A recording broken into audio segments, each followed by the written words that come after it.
Well, welcome to the show. I'm Brendan. I'm Corey, and this is Our View from the Bench.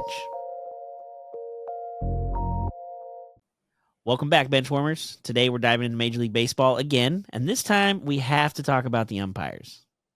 Yeah, it's starting to be annoying, and the idea of robot umpires is actually starting to sound like a good idea. Something needs to be done about this problem. It's starting to be another black eye for baseball.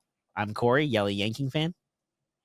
And I'm Brendan, AI umpire programmer, and this is Our View from the Bench. Before we get started, if you're not already, don't forget to subscribe to the channel and hit that notification bell. That way you never miss any one of the new episodes. And if you could also please do us the favor, if you like what you see in here, please don't forget to smash that like button. Smash it. Smash it for us. It's free. Free for you, free for us. It helps out a lot more than you probably think. All right, man. Oh, where do we begin? We just talked about a problem. If you haven't seen it already, go check out. We have another video talking about how Major League Baseball is finally going to fix their jersey fiasco with all the problems they've been having.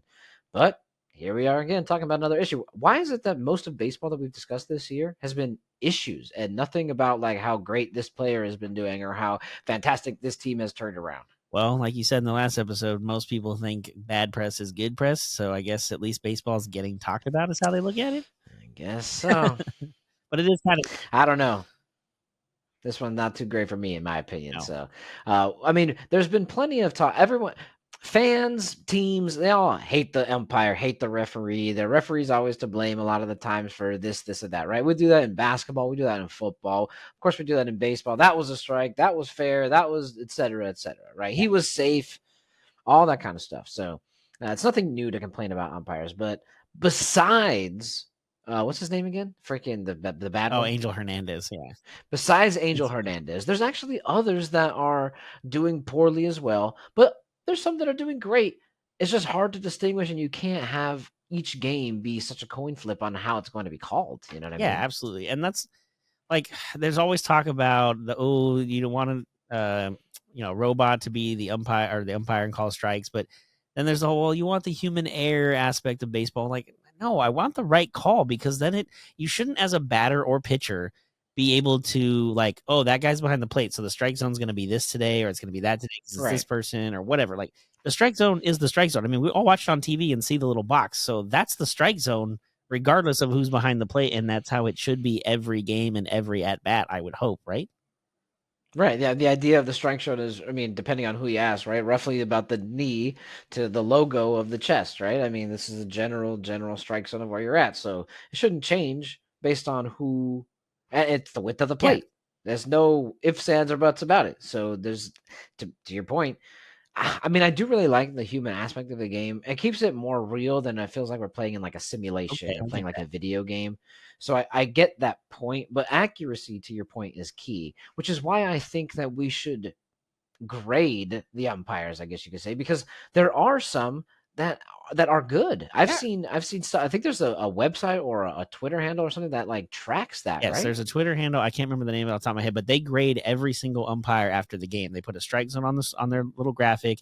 It shows how many strikes they called that were balls and what their percentage was of correctness. And it's awesome. And there are, like you said, there are a couple umpires that are like 98, 97% correct, which I'll take that. I can deal with an occasional slider that maybe, based on where they're standing behind the batter. Borderline, yeah, whatever. Yeah. There's a lot of movement in those pitches. Absolutely. There is. I'll give that to them. And they have to make a decision. They're coming at 90 miles an hour. They got to make a decision right there. So I get that. I can deal with that. But when you're Angel Hernandez and you're missing 8 to 10% of the call, like, bro, like there was an at bat, I think 2 weeks ago. I think it was a Houston Astros, maybe Rangers game. It was a 3-0 count. And the batter ended up striking out, but none of the 3 pitches were in the strike zone. They were at least I remember watching that clip. Off the plate. Like, I don't understand. Like, I get it. There's a union to protect these umpires, so Angel's not going to get fired just because he makes a few bad calls. Well, he freaking should. But I'm with you. Not a few bad calls. Yeah. Over the years, just game, I guess, just a few. But over the years, yeah. We shouldn't know his name. They're egregious. No. The umpire should just be a person that happens to be there during the game. And when the game ends, I don't know his name or her name, because there is a woman that's trying to get in there too. I don't need to know their name. I don't want to know their name. That means they're affecting the game too much. And that's not what they're like Scott Foster. Yes. Right. In Major League, in the NBA. Yeah. Your job is to control the game and keep it moving.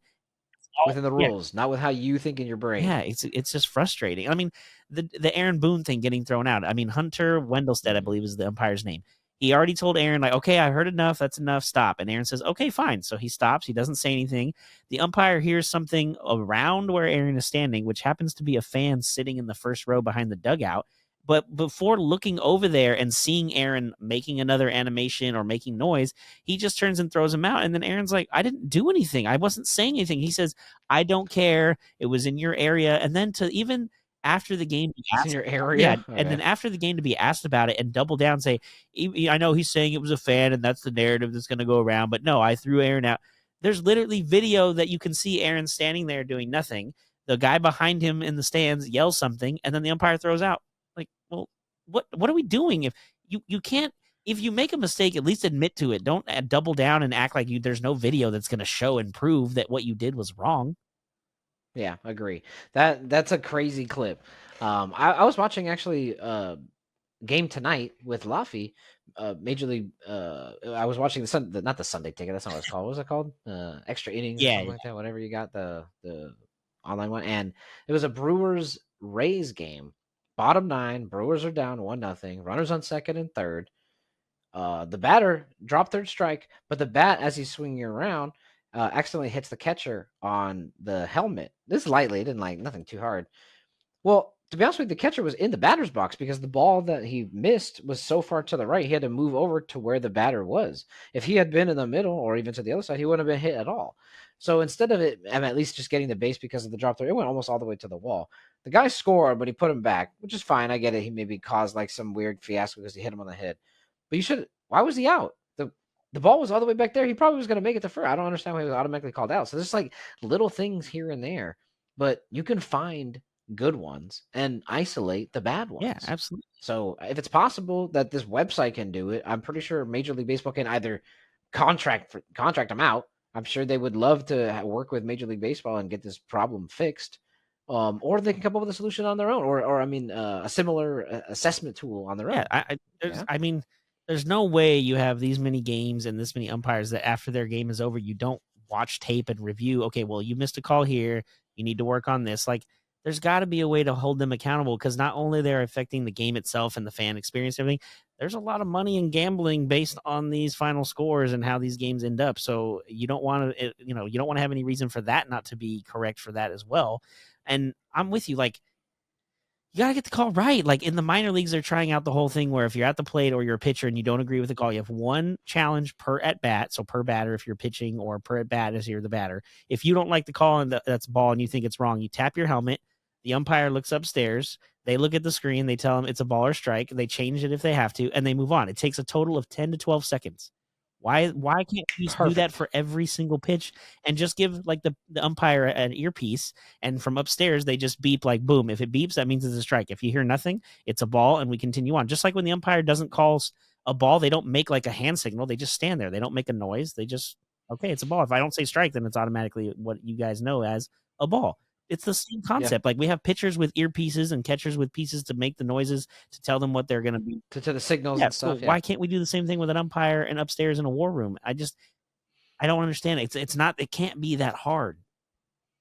Yeah, I don't know about the every play, but I like the challenge one. I like the Yeah. challenge one.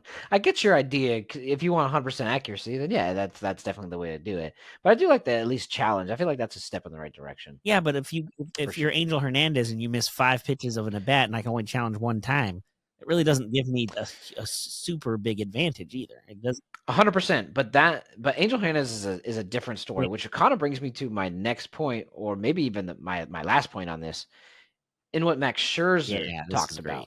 about. And this is what I think should actually happen because this can help with the portion that you're talking about in getting these people either to fix what they're doing or getting them to be not necessarily impactful at all.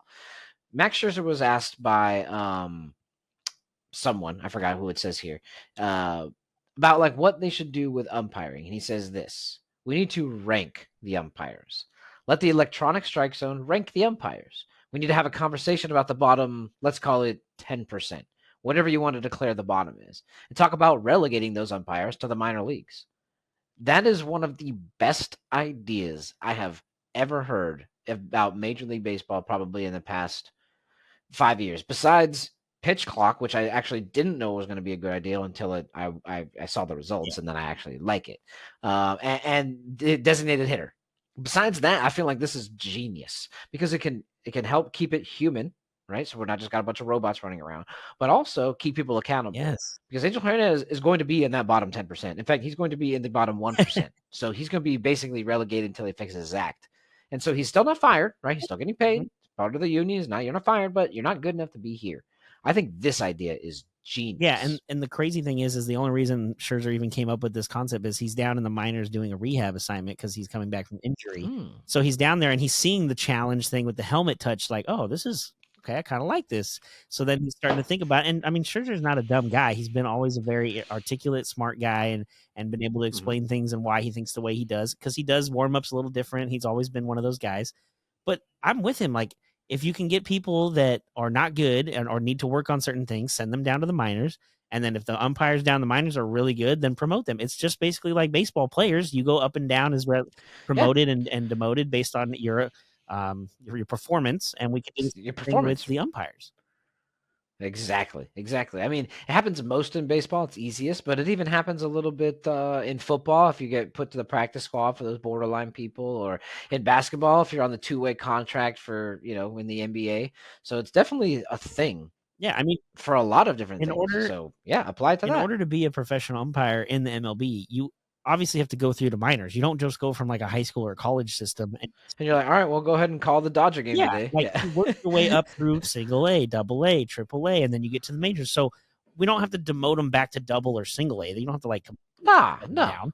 But triple A and Right. majors, like you could go back and forth. Maybe you're one of those, like as they say for players, a 4A player where like you have some good moments in the majors, but 4A. you also have like most of your good moments down in the minors. Like you could have some umpires that fluctuate back and forth.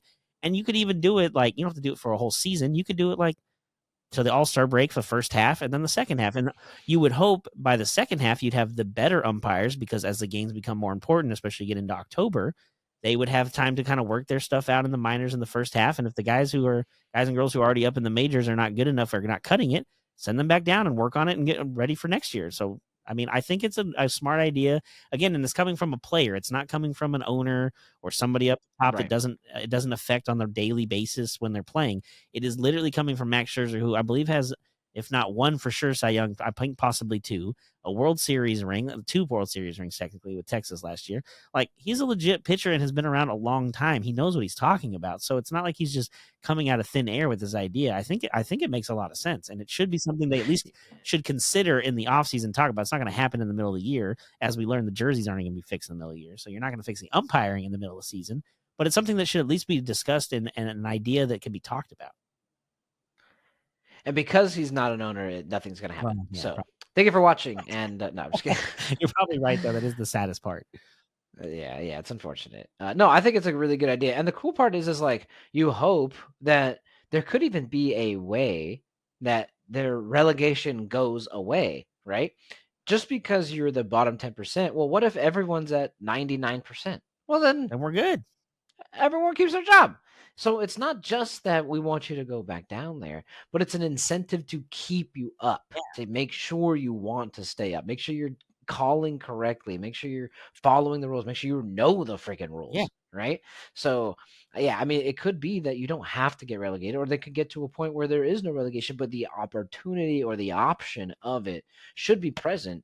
I hate saying as a fear tactic, right? But as No. an incentive Yeah. to ensure, accurate It calls. all comes back to accountability. Like everybody who has a Yeah, job, you can't just keep messing up has all it. the Yeah, time and then be like, "Oh, it's okay. Don't worry about it. We'll be fine." Like especially if you're yeah, causing a company to lose money, eventually they're going to be like, right. "Hey, we need to nip this in the bud and figure out how to help you not make this mistake anymore, or we're going to have to let you go because we need to find someone who won't make the same mistake." It's like that is how the Exactly. world works. There has to be accountability on all sides.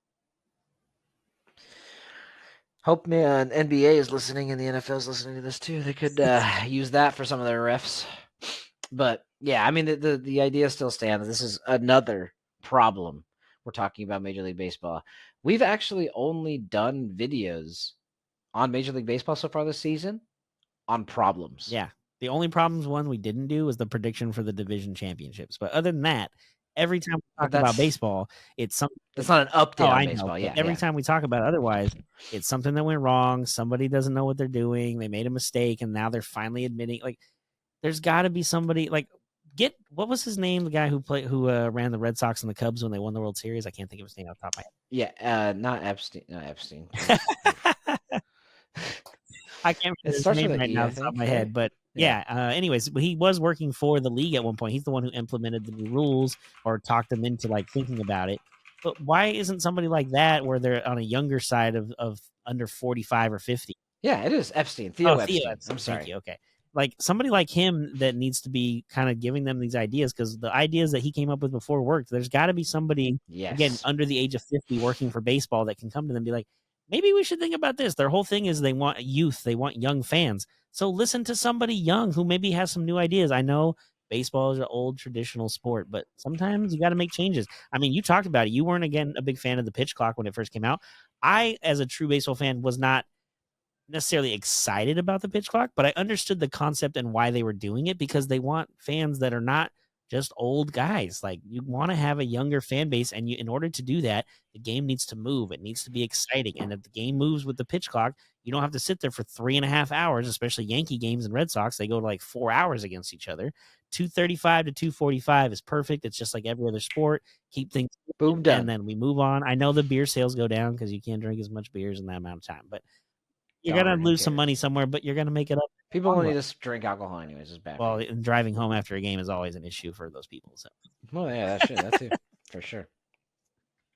For sure, yeah. So it's just another problem we're talking about in baseball. So, but we're gonna wrap this one here. Appreciate everybody for stopping by, joining us again for another episode, seeing things from our view from the bench. I'm Brendan. and I'm Corey. Like we always say, enjoy the sports until we talk again. Peace.